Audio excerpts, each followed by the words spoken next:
Money and the economy is something that's on everyone's mind, and one of the presidential candidates have a particular economic plan that goes from war on price gouging to putting you in your dream house, but everything has a price. So let's dive into Kamala Harris's economic plan. Let's start with one of her promises, which is war on price gouging.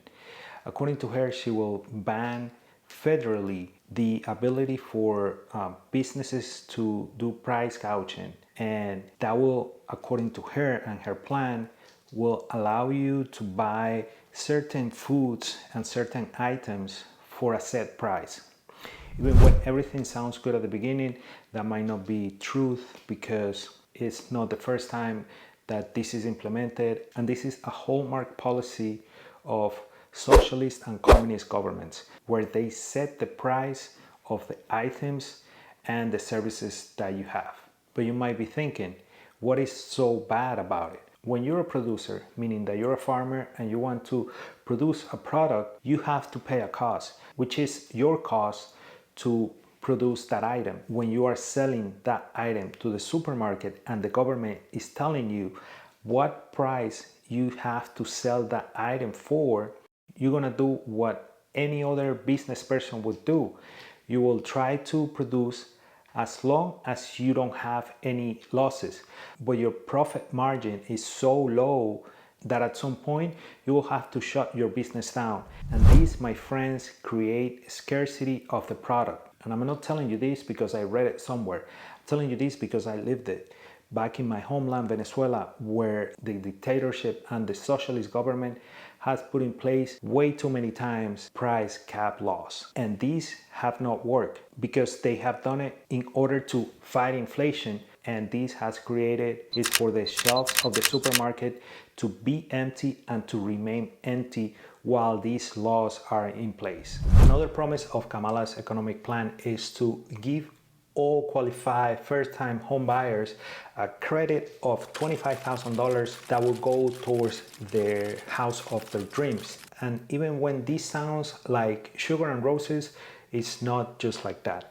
because they have something very similar in California. And what they do is that the state of California has put a law in place where they subsidize 20% of their down payment of the house of first-time buyers, and they don't have to pay that loan back. Sounds crazy and all, but when they either refinance the house or when they sell the house, they have to pay everything back and also 25% of the appreciation of the house. And if you ever have heard of the prices of the home prices in California, they are one of the highest home prices in the nation. So that 25% of appreciation is the highest in the nation. And when the developers know that the government is giving money for free to all the first-time home buyers, what they will do is they will increase the price of those houses at least by $25,000. And this will create an inflation or a bubble on the housing market, because there's a lot of people wanting to get houses, and because they have all this money for free, they will be able to get into a house, which increases the price of the house. It's the same thing that happened with our educational system when the government decided to give everybody that wanted to go to school free money just because they wanted to go to school. The universities decided to charge way more money for their careers because they know that anybody can go to FAFSA and can get a loan for whatever career they want. And even when free money sounds good, somebody's paying for it. And unfortunately, at the end of the day, it's us who pay for it.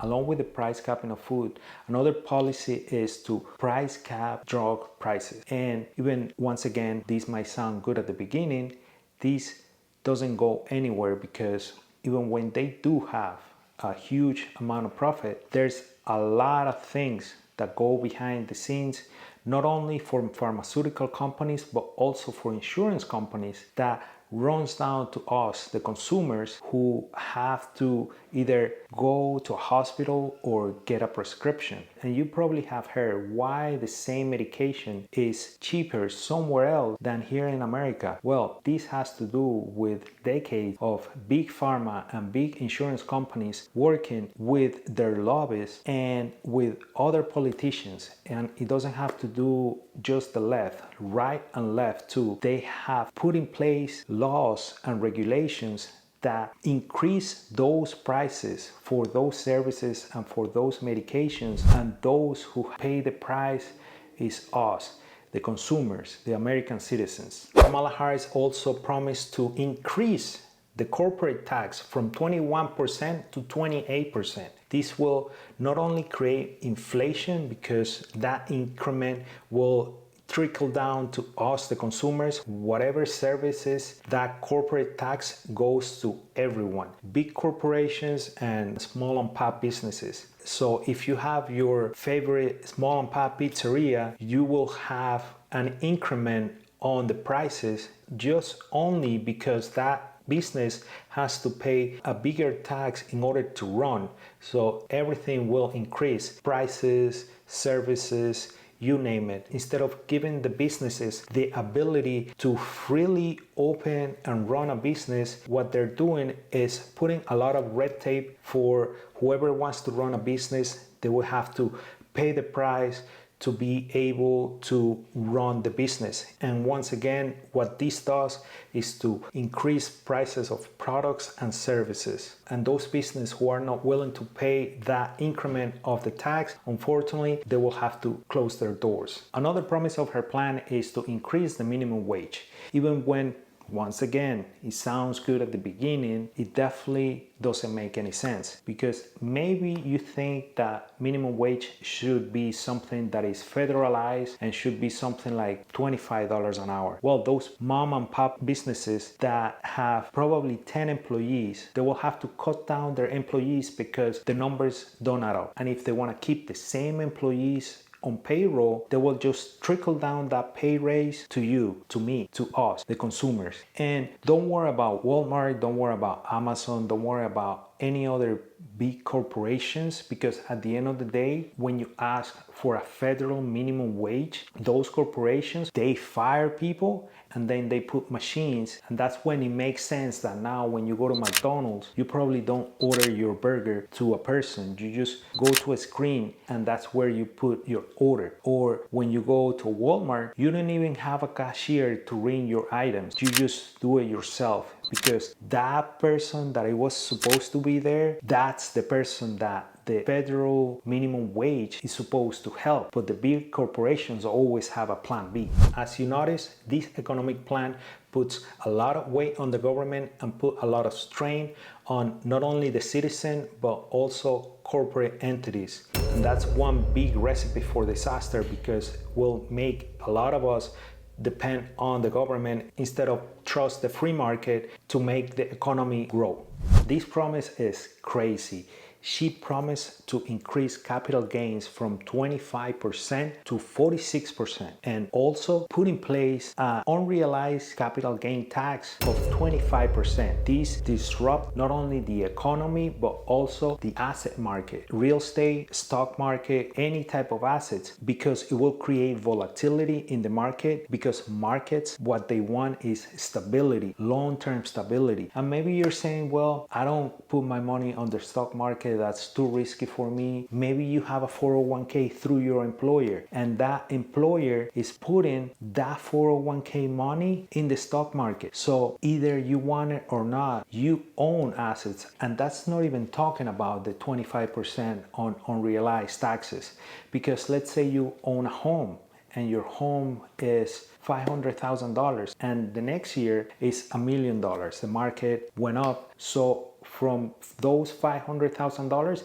you will have to pay 25% of it to the IRS, just because the appreciation is $500,000. You have to pay 25% of it. But let's say instead of going up, the house comes down. the market crashes, they don't have to pay you anything. Even when you already pay the IRS 25% of that appreciation, they're not gonna give you your money back. That's what's gonna happen. And that's gonna create a lot of gaps between the rich and the poor. And also that's gonna create is a lot of people not wanting to own any assets whatsoever, which at the end of the day not only creates a gap between the rich and the poor, it creates more poverty and creates more dependency on the government. And I know what I'm saying is very controversial, and this video might be blocked by YouTube, who knows? But that's what happens because it happened in the past.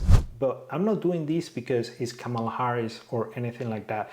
I want to do this completely apolitical.